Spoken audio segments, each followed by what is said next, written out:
Quarterback Anthony Richardson flashed that red zone potential in today's practice. Let's get to it.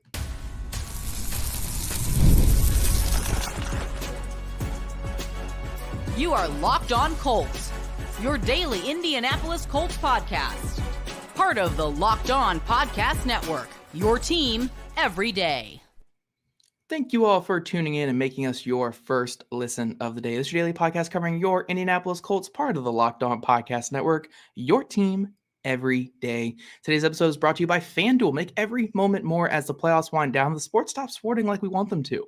But this summer, FanDuel is hooking up all customers with a boost or bonus daily. That's right, something for everyone every day, all summer long. Visit FanDuel.com to get started. Hello, everyone. I am Zach Hicks, your favorite film nerd over at HorseshoeHuddle.com. And I'm joined, as always, by Jake Arthur, our boots on the ground at Colts training camp. Now, he did run away from the Rooster today, so he's not actually at training camp for this recording. He's actually at the meetup place. That Rooster thing is taking on a life of its own. Yes, I have been told in person no less than 50 times how much people love the Rooster bit.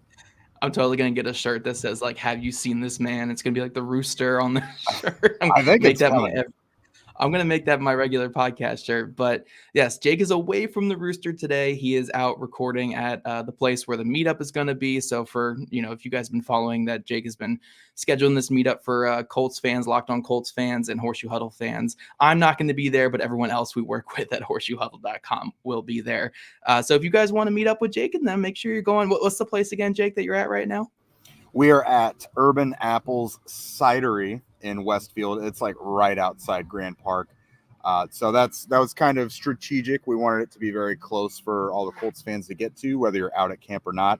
It starts officially in about 30 minutes, but Andrew Moore is here. Sean Ackerman is here. I am here. Noah Jaber will be here soon, as will Drake Wally. So come on out and join us. Everybody but me. I'll join in spirit. I should be there. In memoriam there is what I am. Before we get today's show started, though, if you guys do want to become a Locked On Colts insider and chat with us directly and get that inside scoop, make sure you're following that link in our show notes. But, guys, we're here talking day 8, practice 8. I mean, we're over halfway through Colts training camp now. We're in the home stretch of it. Practice 8, Anthony Richardson. We have the updates for you on our young promising quarterback, and then obviously we're going to go into offense and defense. But before we get into the Anthony Richardson update and all the goodies that happened at practice, we have injury updates and injury news for you guys, because that's just the nature of football at this point. When practices get going, injuries pile up, and we have to give the constant updates on that. So defensive lineman Dio Dangbo missed his 6th consecutive practice. It's getting pretty worrisome now at this point. And again, when it comes to Colts players with calf injuries, I mean, the last 2 that come to mind for me are Samson Ebukam and Andrew Luck, and those did not end up really well for the Colts. So hopefully, this one ends up a little bit better. Tight end Will Mallory and Jalen Carlisle, linebacker Jalen Carlisle, they have been out for their 4th straight day. Liam Anderson missed his 2nd straight day. That's one of Jake's favorites on the defense there, linebacker Liam Anderson. I feel directly responsible for that one. Yes, that one is your fault 100%, Jake. 100%. Defensive tackle Raekwon Davis has been out all of training camp with high blood pressure, so he has not touched the field yet. Hopefully that can change soon, so we can change up the one-tech rotation a little bit behind Grover Stewart. But some good news, cornerback Chris Lamons was removed from the PUP list, so he did make his practice debut. And then safety Kendall Brooks, this is the most important name on the list, Kendall Brooks right here. He did return to practice as well. So a couple guys came back, Jake, but still quite a few important players missing practice out there. Yeah, that's without a doubt. I mean, it was good to see Chris Lamons get back out there. Honestly, it's a name not many people know, but I mean, if something happens to Kenny Moore, that's your new nickel, unless they want to try and do something with Julian Blackman, which they really can't afford to do. But yeah, waiting on Dio, waiting on Raekwon Davis. I asked Shane about those yesterday or the day before, and he just said, they're working through it. So really no update there. Yeah. So we'll see. Hopefully it's not too much longer. Hopefully they're not too serious, but We'll see. You never know with the Colts. You never know with this team. Another injury update. It appears Wesley French went down with a foot injury today in practice, and he was carted off the field. Jake actually missed seeing that, but Andrew Moore was up in the stands and saw it, and a couple other people were talking about it as well. So we don't have any update on Wesley French as of right now, but hopefully that one's not as serious. But again, I'm not speculating anymore when it comes to injuries. So, Hands man. off. Yeah, training camp, though, man, these injuries just pile up and pile up. But let's move to something more promising and knock on wood, not injuries with this next one, and that is quarterback Anthony Richardson. Wasn't his most efficient day of practice, it appears, from looking at your notes here, Jake, but it looks like he got in the end zone a couple times, did some good things in the red zone, and the explosive plays were still happening. So overall, how would you kind of rate this day from Anthony Richardson? Probably like, as a passer, I would say probably a C-. As an overall player, though, you can bump him up to a C+, B-. And if I'm going to title his day, it's Anthony Richardson's floor really saves the Colts quarterback situation. Like on a day where he had his worst completion percentage, he was 5 of 11 today, 45%. He still scored twice on the ground and had a passing touchdown in the red zone. So, a day where he is not necessarily crisp and efficient passing the ball, still productive. That's 3 touchdowns on the board right there. And luckily, the red zone, which is where he really shined last year, particularly as a runner, he's really killing it this summer. The first day of camp was mostly red zone, and he absolutely shredded. There was like one day of primary red zone work where he didn't really have it all together. But today, again, it was really good. Now that's not to say it was all perfect in the red zone. He did throw an interception there. Not a bad pass. Nick Cross just made a really good play. It was a low ball intended for Kylan Granson, kind of up the seam, where I think the intention was for Granson to kind of catch it low and slide or roll into the end zone. But Cross just, slid right there with Granson and got a hold of it. So a really good play by Cross. But it's really good to see Richardson be able to be productive somehow, arms or leg, when the other parts of it aren't working. You know what I mean? And you can't touch the quarterback, of course, but we've seen what it looks like when Anthony's out there running against NFL defenses. And I only counted those 2 because they looked legit. Yeah. And some couple notes when it comes to accuracy in practice and stuff like that. It's one thing if Richardson were having days like this last year where he wasn't pushing the ball down the field, like it was a lot of check down stuff and getting to his final read, where we're seeing constantly throughout training camp that Richardson is pushing the ball down the field. He's taking those aggressive shots down the field. So he's going to have some days where the completion percentage isn't perfect. And because he's not a perfect passer at this point, he's still very young. He's still a 21-year-old quarterback, 22-year-old quarterback. So yeah, there's going to be some days where the completion percentage is not there, but as long as he's still pushing the ball down the field, pushing the envelope and testing things out, I'm fine with it. He can go a whole day without completing a pass. I don't care as long as he's pushing the ball down the field and making the right reads. So yeah, overall, I'm not too concerned about the completion percentage. They did a lot of red zone work today too, where, space is condensed a lot more tighter windows. It's hard to have a very high completion percentage in the red zone because of that tighter space. And like you said, it's great to see the legs coming to play, because when you have a quarterback who can run like Richardson, even if he has days where the passing is not there, 50% completion percentage type day, you can supplant that yardage that you need on offense with the running game. And with what we kind of expect this offense to look like in the red zone this year, when it comes to having a healthy Jonathan Taylor, having Richardson healthy this year, knock on wood, and some of these big playmakers they have at receiver and tight end, this red zone offense can be very good. And that was one of the things that really held the Colts back last year. They had to settle for a lot of field goals last year in the red zone. I think they were the worst at converting red zone opportunities to touchdowns among the top 10 scoring offenses in football. So to have Richardson back healthy, to have Taylor coming back, having that 1-2 punch, and then having Richardson's ability on the ground, I do think that this red zone offense has great potential for the Colts this year.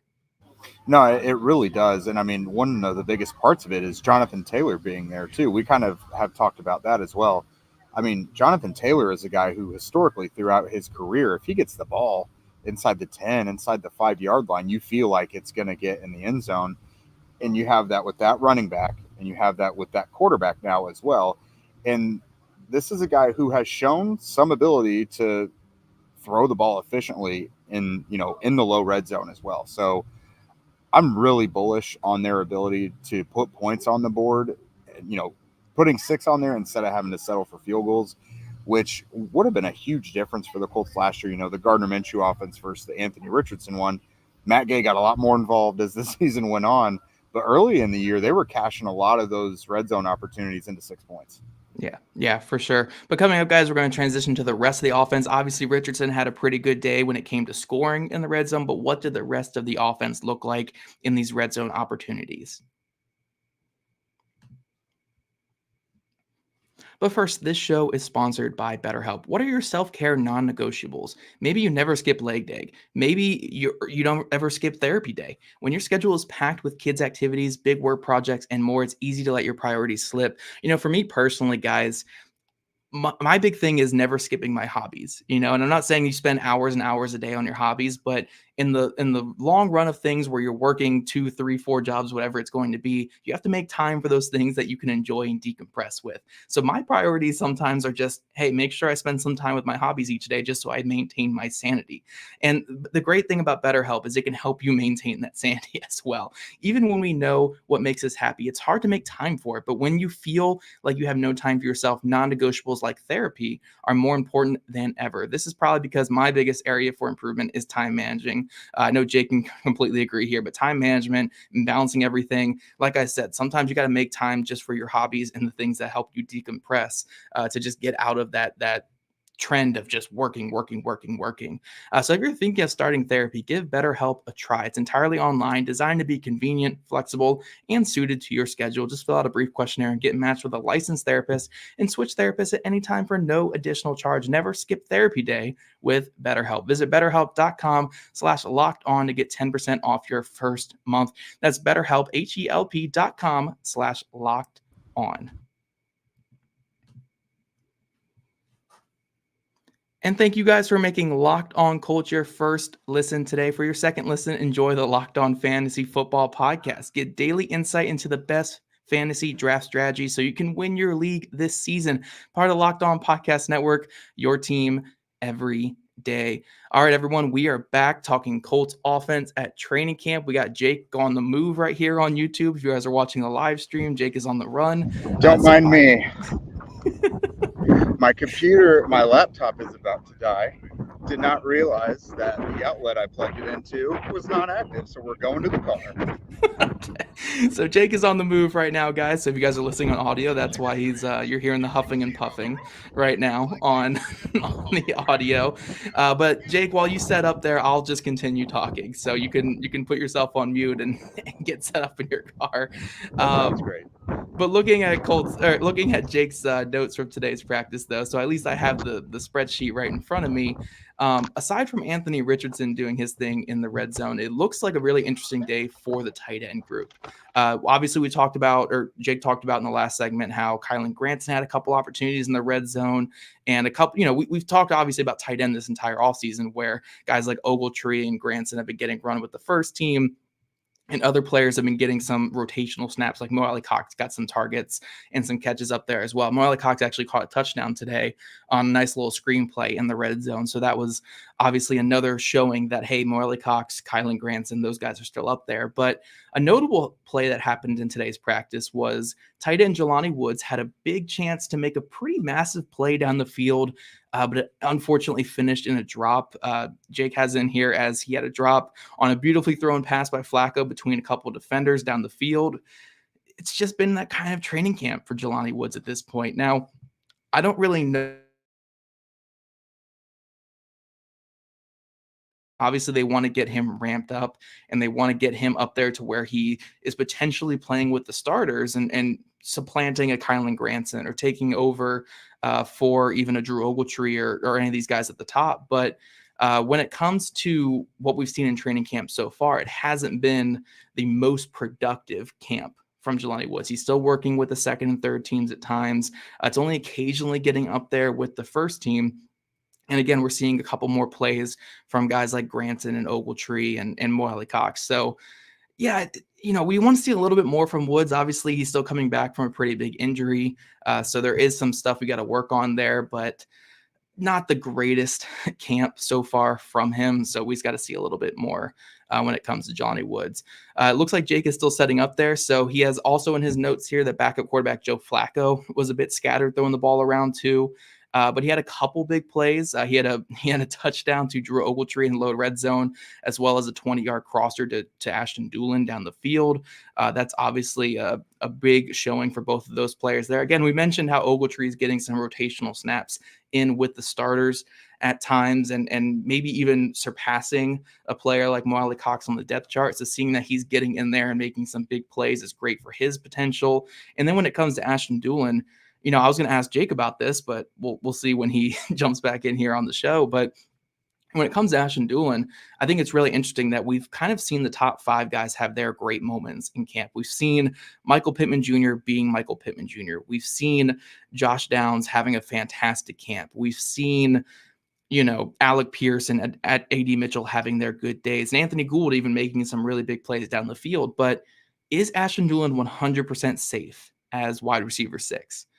I would lean towards yes. I think he's going to be safe, but we have another player here in DJ Montgomery who the Colts clearly like. They brought him up on the roster for a good bit of last year, and he had a couple of big gains too throughout camp. It looks like today he had a nice catch from Sam Ehlinger that was for around 40 yards down the field. So, when it comes to that final wide receiver spot, you obviously have Ashton Dulin, who brings so much on special teams and brings so much in terms of his versatility on offense, but this coaching staff has worked with a guy like DJ Montgomery, who's been making plays since last year and who's had a pretty good camp so far. It even got some run with the first team at times today. So I'm not saying that is concerning for Ashton Dulin. I'm not saying that Ashton Dulin's going to get cut or anything, because you guys know how I feel about Ashton Dulin and what he brings to this team. But I will say that I think that battle might be a little closer than what we expected coming into camp.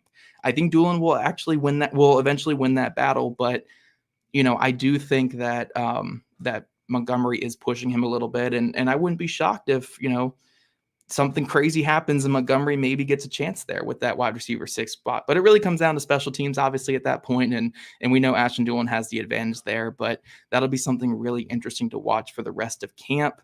Some other news and notes when it comes to offense. Obviously, again, some other players were still out on offense, and Wesley French going down with an injury. If Jake were here, we could ask about who stepped in for Wesley French. I'm assuming it was Tanner Bortolini, but I am kind of riffing it at this point with Jake falling out of the call I think his computer died. But yeah, that's all he really has in here. Sam Ehlinger was the one who hit DJ Montgomery on that deep play down the field. I know that Flacco and Ehlinger both had a couple picks, or both had a pick in today's practice as well. Or sorry, I think it was Ehlinger that had the pick in today's practice. Right, Jake? Was it Ehlinger that threw the pick?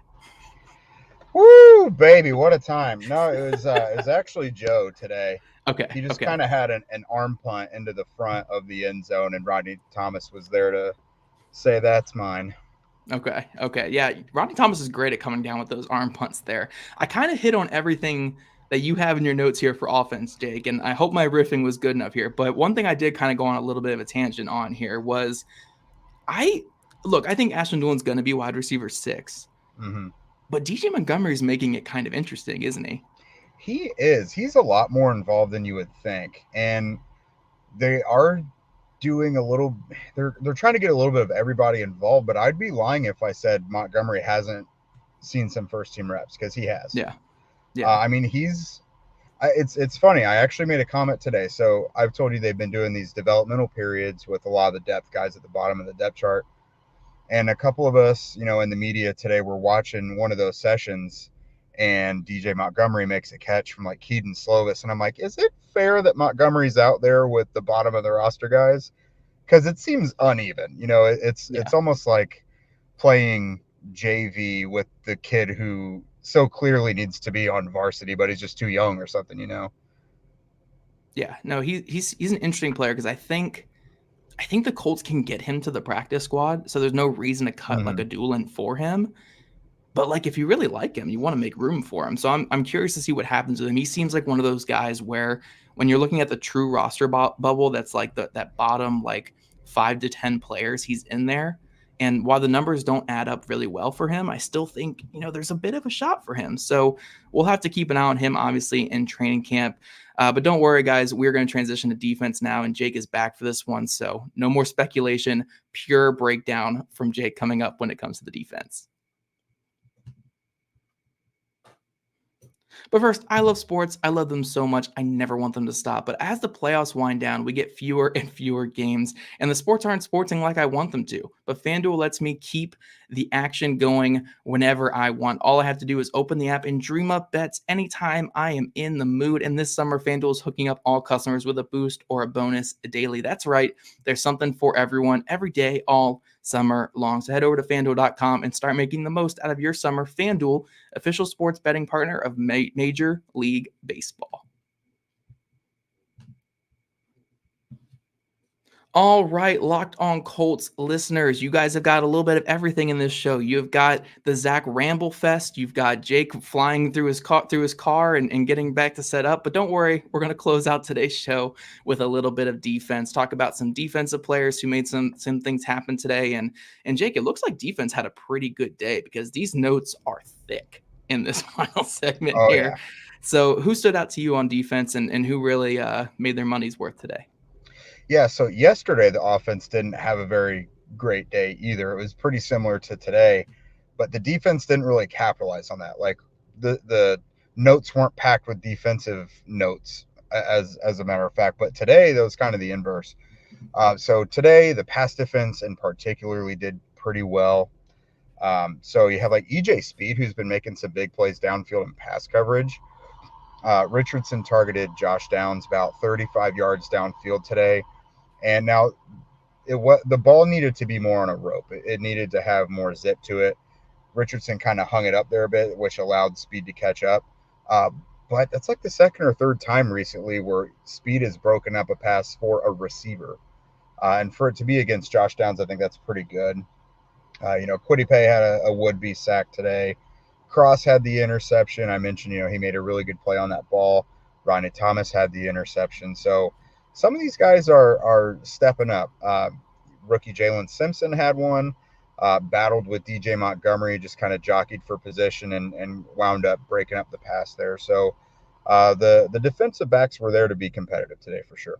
That's good to hear. I did want to ask you, though, about all the sacks we're hearing about in training camp. Now, when it comes to all the sacks, because again, we know Latu's having a great camp and killing everybody out there. We know Quiddy's had a handful of sacks. DeForest Buckner's had a handful of sacks out there. Are a lot of these sacks from, just from your bird's eye view when you're there? Are you seeing the defensive line is just absolutely killing the offense? Are you seeing some coverage sacks? Are you seeing what's kind of your feel on the sacks? Should we be worried about the offense, excited about the defense, worried about Richardson holding the ball? What's kind of your read on that situation? So I think a lot of it is just a result of Anthony having the ball for a bit, which he's able to do, in a game. Now, some of these, and we do try to factor into it, would Anthony have escaped that in a real game? Because he can obviously do some things. Not everybody can.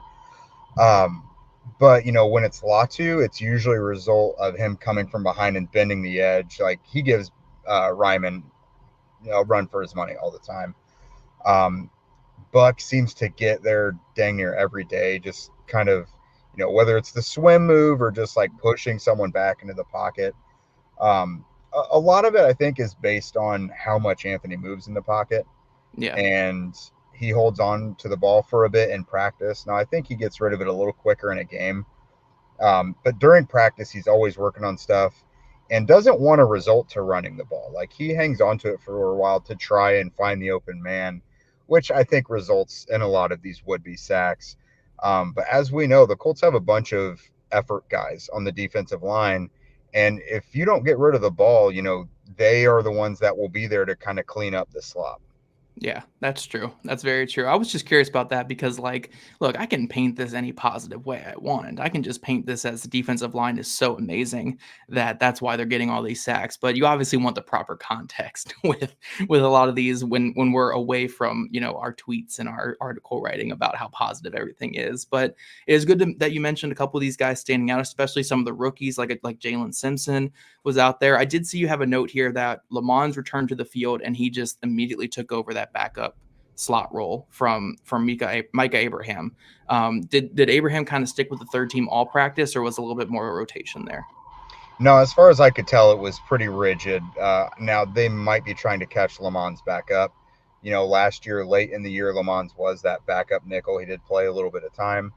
But yeah, they keep telling us Nick Cross can play nickel, but prove it. We don't really see it. We've seen Julian Blackmon do it, but he's needed so badly at safety that you don't know if they really want to mess with moving him. So it really might be Chris Lamons back again for the backup nickel. Now, with that said, Micah Abraham has been that backup nickel like all offseason pretty much. So, yeah. Being a rookie, I would say at minimum he makes the roster because I think that it takes a certain amount of trust to be like a guy like Kenny Moore's direct backup. He doesn't get burnt. Like, you don't really notice him making bad plays in coverage or anything. And he's usually pretty competitive. He hasn't really stood out, but he's not getting picked on either. He's just he's an adequate rookie defensive back right now. I don't have anything super positive or negative to say other than the fact that the coaches clearly like what they're seeing enough to keep getting him those really important reps with the second team. Now we'll see if they start rotating from here. I don't know. I'm assuming they wanted to get Chris Lamons like way back up to speed because he hasn't been out there, I don't think, at all this offseason, because I think he had his ankle procedure like real early in the offseason. So that he has a lot of catching up to do. Yeah, and then real quick, so do you think that both the rookie corners have good shots at making the roster? Then I know obviously I'm not trying to get you to stack the entire roster or anything like that, but do you think from what you've seen in camp so far from Simpson and from Abraham, you think those guys have a good shot at making it? I think historically the Colts have gotten most of their rookie draft picks onto the active roster. And so with that being said, yes, I think it's a good chance. But to me, I can't say that Jalen Simpson has like outplayed Darrell Baker Jr. to this point. Now, I have no idea what the coaches think of Baker to this point, because if you guys remember last summer, Baker was one of training camp's stars. Yeah. The coaches couldn't speak high enough of him. He was getting really important reps after the season started, but then he obviously got benched, and by season's end, it seemed like they wanted to do anything but put him out there. But he's had a decent camp to this point. He's not getting like constantly burned or anything. So I don't know. I think Baker versus Simpson is a pretty hard competition, but Simpson, I think, most often gets his reps with the third team.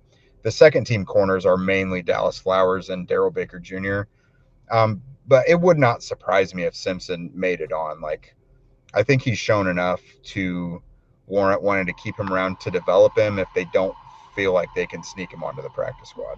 Yeah, and then one more thing before we get out here. I did see Nate Atkins from the Indy Star was tweeting out about this, and I saw others mention it as well. But it looks like they were really playing around with the safeties a little bit today. Like, they had Julian Blackmon at free safety for a good bit of practice and Nick Cross at strong safety. Then they had Rodney Thomas at free safety with, I think, Nick Cross at strong or with Blackmon at strong. And they kind of were rotating guys back and forth between those spots, especially when it came to Julian Blackmon, really having him at both free safety and strong safety.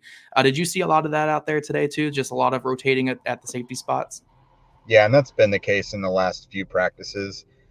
I don't think that's a good sign. I don't think they know what they want to do. I'll be honest. Like, Julian Blackmon is making play after play after play, but a lot of it is downfield, and he's not your free safety. Like, a lot of it's instinctive and knowing he can abandon the box to go track down this ball, because like that's the kind of player he is. But they are also playing him at free safety, which makes sense. He thrived as a strong safety last year, but the other guys they want to start are more natural strong safeties. So it's like, what do you do? I don't think they know what they want to do. And Gus Bradley dang near said as much today. He was like, we're not really close to making a decision. It's like, that's not great. Yes, it's great. Moving Julian Blackmon to free safety, like, yes, free safety is more important than strong safety in this scheme. Like, you'd rather have the better player at free safety, but like, it feels like you're going to let the boat sink regardless. Like there's 2 holes in the boat and you're just taking one plug out of one of the holes and putting it in the other hole and being like, okay, cool. There we go. We're fine. Now, I do think Nick Cross is more natural at strong safety. I mean, when the Colts drafted him, they envisioned a Jamal Adams type of player when they drafted him. Now, obviously, that hasn't come to fruition at this point, but they did have high hopes for him as a strong safety. So maybe that works out. But I think you guys know what we want on this podcast. There's only one option still out there, and hopefully that one option happens. But we'll see, guys. We'll see. Well, I think that's all we have for today. Obviously, if there's any news coming at the safety positions this week, we'll have you guys covered. But thank you guys for making Locked On Colts your first listen today and every day. Now go listen to Locked On Fantasy Football Podcast. Get daily insight into the best fantasy football strategies so you can win your league this season. Fantasy football, look up Locked On Fantasy Football in the description so you don't need to search. Part of the Locked On Podcast Network, your team every day. And if you guys want to become a Locked On Colts insider and chat with us directly and get that inside scoop, make sure you're following that link in our show notes. And if you guys aren't already, make sure you're following at Locked On Colts, at Jake Arthur NFL, and at Zach Hicks 2, all on Twitter. Also subscribe to us on YouTube, wherever you listen to your podcast. We love your guys' ratings, reviews, and we'll catch you guys back here tomorrow afternoon.